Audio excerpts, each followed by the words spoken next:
Welcome back, AP. Welcome back to it. Welcome back to your flipped classroom for our first one that we've had in a little bit, right? So we got to get those wheels back on. We got to keep learning. We got to keep pushing and stuff like that. But I was thoroughly impressed watching y'all work on your projects, and that's why I'm so happy to just do whatever I got to do for y'all to give you enough time to get what you got to get done and to give you these next few flips 20 minutes or under, right? But let's not dawdle, let's not mess around. Let's get straight into them, right? So where we left off in class was the last time we talked was that crazy death of Mary, Queen of Scots, right? We talked about that crazy death whenever her head's there and she's like, and it falls out of the wig and all this other stuff. So the big thing about it, though, that you need to understand, that's going to happen right around 1587. Yep. So Mary Queen of Scots dies in 1587. Now, the thing about it, though, is that Mary Tudor, Bloody Mary, died in 1558. So we've got a very large gap that we have to make up right now, right? I just had to tell you the Mary Queen of Scots story in class. You can't not tell the Mary Queen of Scots story in class. You just got to do it, right? I mean, how hilarious is it that that dog ran out from underneath her dress and then she was just like,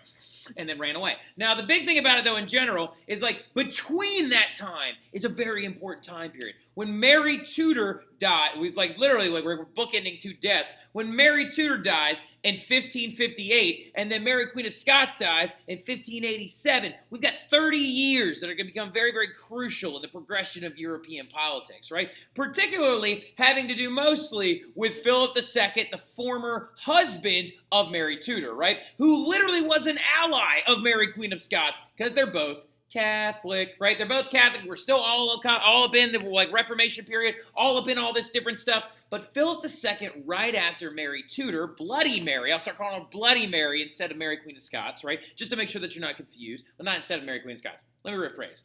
Bloody Mary is Mary Tudor, daughter of Henry VIII. Mary Queen of Scots is the Scottish queen who almost assassinated Elizabeth, apparently, and stuff like that, and is the one that ended up having her head, head, wig, that whole thing. So Bloody Mary, after she dies in 1558, Philip, her husband, the King of Spain, son of Charles V, is going to go off and try to marry our now most eligible bachelorette, Elizabeth I, right? And Elizabeth denies him this union. She says, I am not marrying you because I will marry no man, right? She was often known as the Virgin Queen, right? For the entirety of Elizabeth's reign, from 1558 all the way up to 1603 when she dies, this is going to be known as the reign of the Virgin Queen, right? The interesting little thing about it, though, is she almost married somebody. Yeah, she was obsessed with this guy named Robert Dudley, and then Robert Dudley was already married, and then this whole other thing, and she was like, I will share power with no man. And she wanted to also kind of use her eligibility as a single lady and stuff like that. You know how important that is. Ladies, all the single ladies, all the single ladies, all the single ladies, all the single ladies. Now put your hands up. Exactly. Wanted to use that as an ability in her power and try to get, basically kings of other European countries to bend to her will by being maybe I'll marry you. And they'd be ooh. Now the big thing about it, though, is she refused to marry Philip. This is going to enrage Philip, and it's going to make him super furious. He's going to start considering, who can I find as an ally? So he tries to ally with Mary Queen of Scots, the Catholic Queen of Scotland and stuff like that. And he knows a bunch of stuff is, of course, up with her, and then there's the whole thing with her husband. But on top of everything else, Philip gets super frustrated because a group of people start rebelling against him in his own empire, and they're known as the Dutch, right? So the Dutch started rebelling against Philip in 1566, right? Starting this thing known as the 80 Years' War. Now, with that, though, Philip is super frustrated because the Dutch had converted to Protestantism, and the Dutch and the Netherlands were trying to rebel against him and separate completely as a country. Now, Philip is going to get extremely upset when Elizabeth I allies with the Dutch, right? The Virgin Queen herself, who, interestingly enough, Virginia is named after her, are going to ally with the Dutch and to try and create a nice maritime, group between the future countries that would later on be the East India companies, right? So she allies with them, and this enrages Philip to no end. And what ends up happening come 1588, when he has had enough and he's found out that Mary Queen of Scots, his ally in Scotland, has been executed, Philip decides he wants to launch one of the dumbest things you could possibly do. A land invasion of England, right? Why do you not try to invade England why do you not try to roll boats up to England and invade England? Why? They're an island. Why? Their navy is huge. Why? For a multitude of different reasons, right? But he's going to try and do it anyway, right? Philip is going to launch this event in 1588, known as the Spanish Armada, where he gets together a collection of over 130 vessels, some of them being Spanish galleons, which are these massive boats that are like loaded down with cannons used to protect goods coming back and forth between the colonies. And he wants to launch them at England, and he wants to roll up, unload troops onto the Isle of England, and invade London directly, and force his way onto the crown of England by deposing Elizabeth I on his own.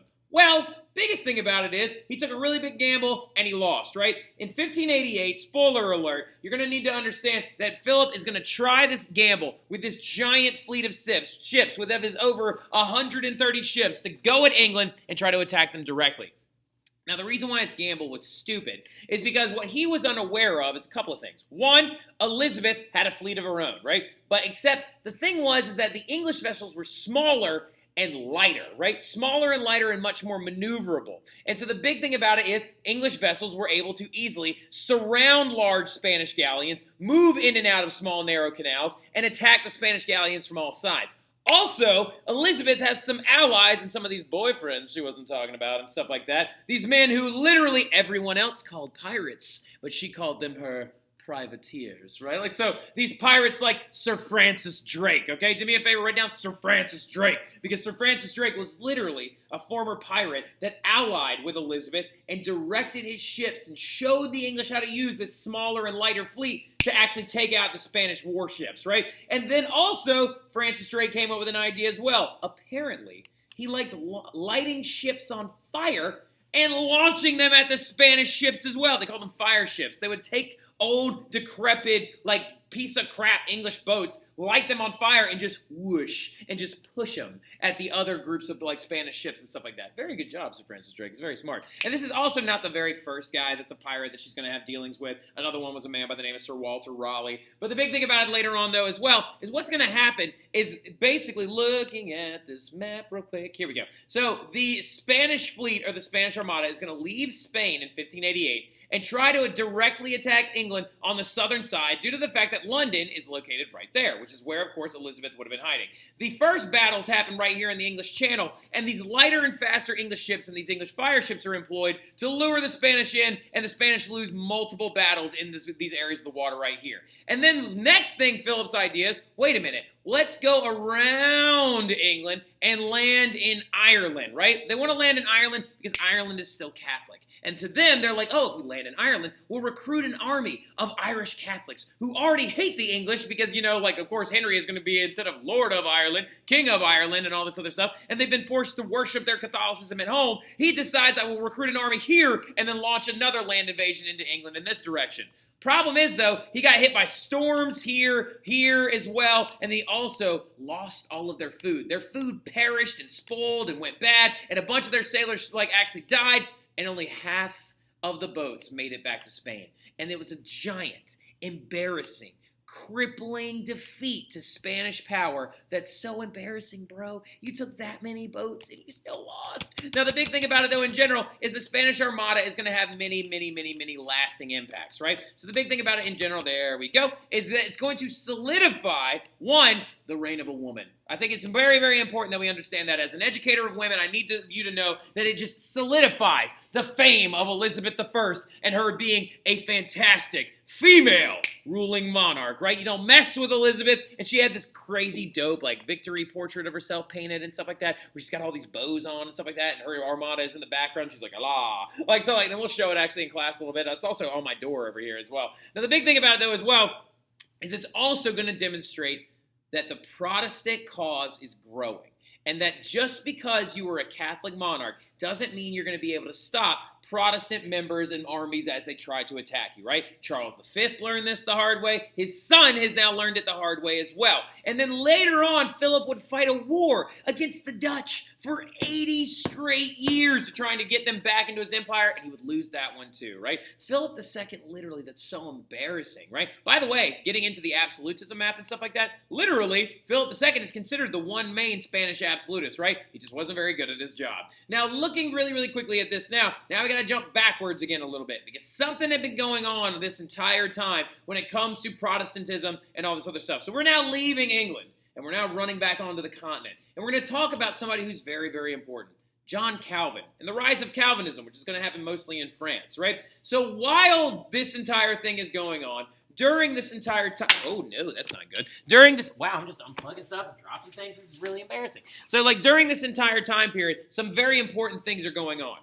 And what's going on is basically John Calvin, another Protestant reformer, is trying to lead yet another Protestant Reformation that is going to take place mostly in Switzerland and in France, right? Now, this guy, John Calvin, is going to be phenomenally important when you're discussing the growth of Protestantism, right? Because what ended up happening is in 1566, John Calvin is going to run away. Not 1566, 1536, 1536. 1536, John Calvin is going to run away when he's a young man because he was already actually active in converting to Protestantism, right? So the thing is that one night out of nowhere, jot this down, this thing called the Affair of the Placards happened, right? Write it down for me real quick. The Affair of the Placards, right? A-F-F-A-I-R.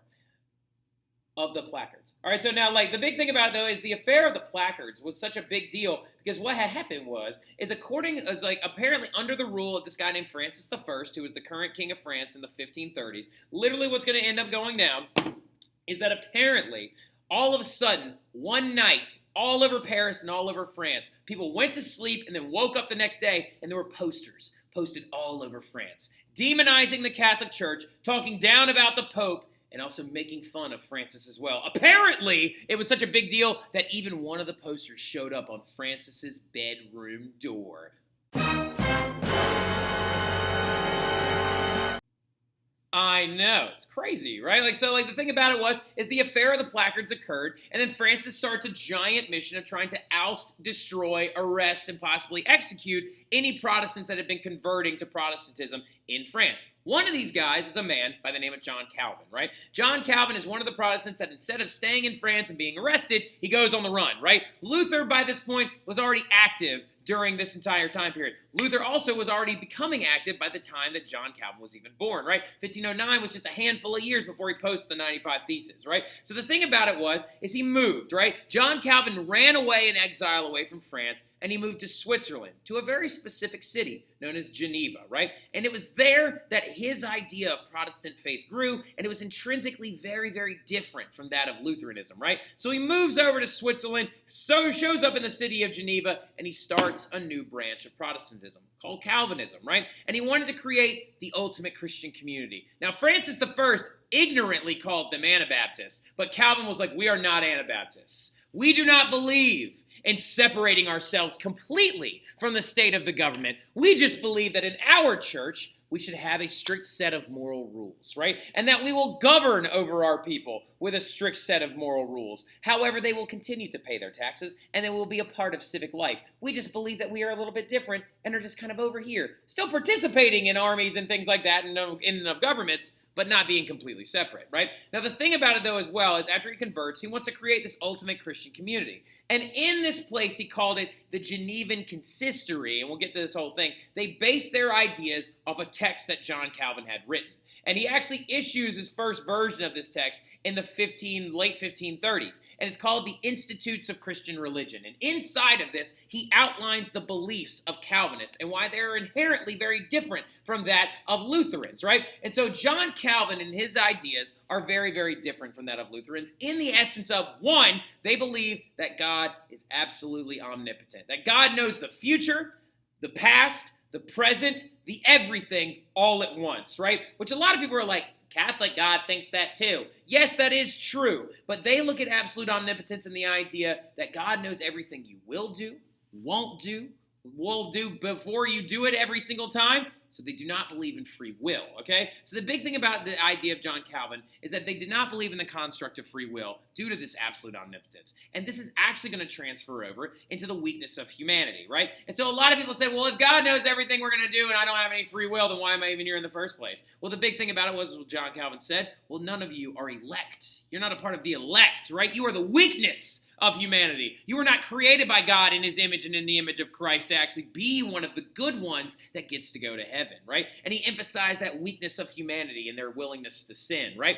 And so this is a big construct that it's going to lead to. Take absolute omnipotence and the weakness of humanity and merge them together, and what you get is this concept in Calvinism known as predestination, right? Predestination is the idea that God knows who is going to go to heaven and who is going to end up being not saved and end up being damned before they are even born, right? And so with this, John Calvin looked at this as a positive, right? He looked at this as a positive, being like, oh, if you are in our Genevan consistory and have been guided to Calvinism, then you are one of the elect. Now, the pessimistic view of this is the one that Luther and some of his followers gave this. They were like, well, this just means that literally that some people are going to be screwed from the get-go and that they're going to be sinners, and then why are they even alive, right? So this leads to a very, very interesting debate, because Calvin basically was preaching from his community saying, oh, y'all are the saved ones, right? You are the saved ones because you are here, which is kind of a pessimistic view to the rest of the European society. Now, Calvinists, of course, were not liked by Catholics. They were kind of brushed aside by Lutherans, but the big thing that made them stand out more than anything else is the things that they believed in their community should be allowed or not allowed, right? So getting into that, there was a lot of laws in Calvinist communities that said you could do this or you couldn't do this, right? For example, they believed in a strict moral code that they would enforce themselves onto their people of their church, right? Outside of the laws of man, right? So like your government might say you can't murder, and Calvinists would be like, of course you can't murder. But then another thing that the government would let you do is drink. They would let you sing. They would let you dance. They would let you pick your own clothes, right? They would let you do all that stuff. Well, Calvin was like, I don't like that idea, right? So John Calvin is literally going to actually start a community where you had to wear black and white. You couldn't be ostentatious. You couldn't demonstrate too many grandiose things or be too proud, right? This is going to actually be reflected in the Puritans, right? Remember those refugees, right? Remember those people that ran away under the rule of Mary, Bloody Mary, ran away because she was bringing England back to Catholicism, and some Anglicans ran away? They went and learned from Calvin in Geneva during this time period that they actually could go in a different direction. They learned from Calvin before they came back that they needed to purify the Anglican Church of all of its ideas. And that's why Puritans believe you should only wear black and white. You shouldn't be singing or dancing in public. You shouldn't drink. You shouldn't be partying. You shouldn't be celebrating Halloween because it's a devil's holiday, right? They also didn't believe that you should have games of any type, that children shouldn't play with too many toys, that they shouldn't do all these other different things. So as you can tell, Calvinist communities believe in a lot of things not being allowed because they believe that they were the elect and the supreme in society that were predestined to go meet with God, right? So that's a big thing that we'll carry over, and we'll talk about it a little bit later on. But a big thing you're also going to need to use your big brain to actually understand is a thing that you need to listen to me very carefully. Another man is actually going to flee to Geneva as well. He's a man by the name of John Knox, right? K-N-O-X, okay? And John Knox is literally going to run back to Scotland and spread Protestantism in Scotland, and they will be converted into what is known as Presbyterians, right? So John Knox was a student of Calvin, and he took Scotland to Presbyterianism, right? And so a lot of us are probably also thinking like, okay, Mr. Terry, well, we've been talking a lot about Western Europe. Things that are going on in France. Things are going on in Spain. Things are going on in England. Things are going on in Ireland. Things are going on in Portugal. Maybe Italy as well. But we haven't brought up Bohemia, which is the modern-day Czech Republic, Poland, Hungary, the Ottoman Empire. What's going on with all that stuff over there? Well, the thing about it is that actually, as you can see from this map, the entirety of Eastern Europe was kind of a giant melting pot of all the different faiths, right? Protestantism and the Reformation did spread to Eastern Europe, but it spread in a very, very convoluted way, right? You got Lutherans out here. You got Calvinists out here. You got Anglicans like over here. You got you got Bohemian Hussites over here. You also still have a lot of Catholics out there as well, right? You got some Eastern Orthodoxy out there as well because of the Great Schism in the Byzantine Empire, right? So the big thing that you need to remember about Eastern Europe is that it's just kind of a big mishmash of all the big major three trends of the Reformation, and then also having some Eastern Orthodox thrown in there as well. So Eastern Europe is going to be a giant melting pot of all the religions going forward, and the Holy Roman Empire would kind of be split between Catholicism and Lutheranism. France would be split between Catholicism and Calvinism, and then of course England's going to go hardcore Anglican, but then we're going to have some Calvinists up in Scotland, right? So now, the big thing about it though as well going forward is, do you think at any moment that the Catholic Church might have looked at themselves and been like, man, you got Calvin over in Switzerland freaking out. You got Luther over in the Holy Roman Empire freaking out. You got that guy Jan Hus that we cooked like a human barbecue over in the Czech Republic in Bohemia freaking out. maybe we're doing something wrong. Well, that is a big movement that did happen, and it was known as the Counter-Reformation, when the Catholics got together under Pope Paul III and decided that they would fix the structure of the church, right? The Catholics are going to look at themselves inwardly and realize, maybe we've been messing this up. Maybe we need to be more strict. Maybe we need to regulate the practice of our church. And under Pope Paul III, known as the Reformation Pope, he will start this trend. Get this list down, but we'll pick right up on here in our next flip. We'll talk about the Counter-Reformation as well as some religious warfare breaking out in France. But I'll see y'all soon. Y'all have a good one.